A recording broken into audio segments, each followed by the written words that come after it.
Republican party of India Ulhasnagar शहर यांच्या माध्यमातून एक बैठक ठेवण्यात आली होती, ज्यामध्ये 3 ऑक्टोबर आणि 14 ऑक्टोबरला वेगवेगळे कार्यक्रम आहेत. 14 ऑक्टोबरला महाबोधी येथील जे बुद्ध विहार आहे त्यांचे आंदोलन आणि 3 ऑक्टोबरला रिपब्लिकन पार्टी ऑफ इंडियाचा जो वर्धापन दिवस आहे याला उपस्थित राहण्यासाठी कार्यकर्त्यांना आवाहन करण्यात आलेलं.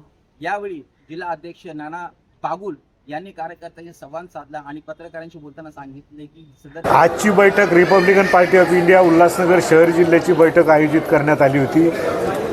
3 तारखेला रिपब्लिकन पार्टी ऑफ इंडियाचा महाडला वर्धापन दिन आहे. त्या वर्धापन दिनला सगळ्यांनी कार्यकर्त्यांनी उपस्थित राहावं, त्या उद्देशासाठी 14 ऑक्टोबरला मुंबईला बौद्धगया या विहाराच्या संदर्भामध्ये आंदोलन आहे. त्या आंदोलनाला सुद्धा इथून कार्यकर्त्यांनी उपस्थित राहावं, ती सूचना ती माहिती देण्यासाठी आपण या ठिकाणी आजची बैठक आयोजित केली होती.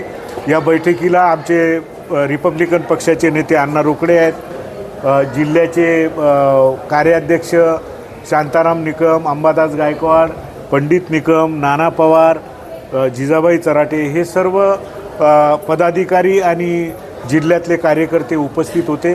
अत्यंत चांगल्या वातावरणामध्ये ही बैठक संपन्न झाली.